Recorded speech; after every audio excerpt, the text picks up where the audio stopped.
আমার এই বক্তব্যের জন্য কেউ আমাকে আওয়ামী লীগ বা ভারতের দালাল বানিয়ে দিতেই পারেন, তারপর কথাগুলো বলা খুব জরুরি। ধানমন্ডি ৩২ ভাঙাকে কেন্দ্র করে আজ আবার মারাত্মক একটা কেওস তৈরির পরিকল্পনা চলছে। একেবারে পরিকল্পিতভাবে এটা হয়েছে বলা যেতে পারে। শেখ হাসিনার মামলার রায় পড়া হচ্ছে। এই রায় কেমন হতে পারে আমরা মোটামুটি ধারণা করতে পারি, কারণ তার বিরুদ্ধে যথেষ্ট পরিমাণ অকাট্য প্রায় তথ্য প্রমাণ আছে। কিন্তু এই প্রেক্ষাপটে দাঁড়িয়ে একটা গ্রুপ বুলডোজার নিয়ে ৩২ নম্বরকে মাটির সাথে মিশিয়ে ওখানে খেলার মাঠ তৈরির আলাপ শুরু করেছিলেন। তারা যখন সেখানে গেছেন তাদেরকে ছত্রভঙ্গ করেছে পুলিশ এবং সেনাবাহিনী।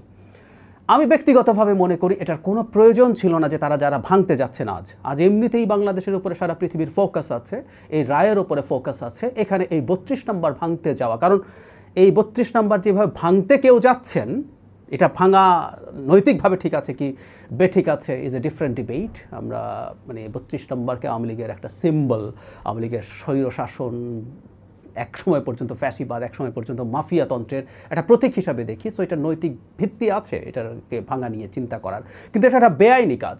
এটা হলো সবচেয়ে জরুরি কথা। সুতরাং আইন শৃঙ্খলা রক্ষাকারী বাহিনী সেই বেআইনি কাজটা প্রোটেক্ট করারই কথা, তারা সেটা করতে গেছেন, করেছেনও। কিন্তু আমরা দেখছি গুরুত্বপূর্ণ ইনফ্লুয়েন্সাররা যাদের ট্র্যাকশন আছে প্রচুর, তারা ডাক দিচ্ছেন দাঁড়াতে, সেনাবাহিনীর বিরুদ্ধে দাঁড়ানোর জন্য উস্কানি দিচ্ছেন মানুষকে। এটা এক ভয়ঙ্কর পরিস্থিতি তৈরির চেষ্টা বলে আমরা পড়তে চাই, আমরা এটাকে এভাবে ইন্টারপ্রেট করতে চাই। জনগণের কোনোভাবেই উচিত হবে না আজকের এই দিনটাকে বিতর্কিত করা। আজকে যদি এটা হয় যে জনগণের পর এখন আইনশৃঙ্খলা রক্ষাকারী বাহিনী, বিশেষ করে সেনাবাহিনীর বিরুদ্ধে দাঁড়িয়ে তাদের সাথে সংঘাতে জড়ান এবং সেখানে কোনো জানমালের ক্ষয়ক্ষতি হয়, সেটা আমাদের এই আজকের দিনটাকে কলঙ্কিত করবে এবং আজকের দিনটার ফোকাস নষ্ট করে ফেলবে শেখ হাসিনার বিচারকে। এবং দীর্ঘদিন থেকে আমরা খেয়াল করেছি জনগণকে সেনাবাহিনী এবং সেনা প্রধানের বিরুদ্ধে উস্কে দেওয়ার একটা প্রবণতা কন্টিনিউয়াসলি চলেছে।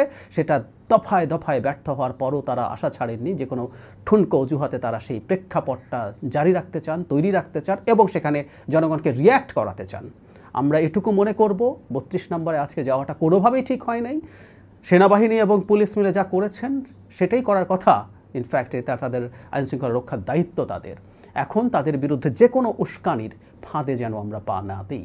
এটা আমাদের দেশের স্টেবিলিটির জন্য, সাস্টেনেবিলিটির জন্য খুব বড় ঝুঁকি তৈরি করবে। আমরা একটা নির্বাচনের দিকে এগিয়ে যাচ্ছি, নানা রকম সংকটের পরও এটাকে বানচাল করার চেষ্টা এবং ষড়যন্ত্র অনেকে করছেন।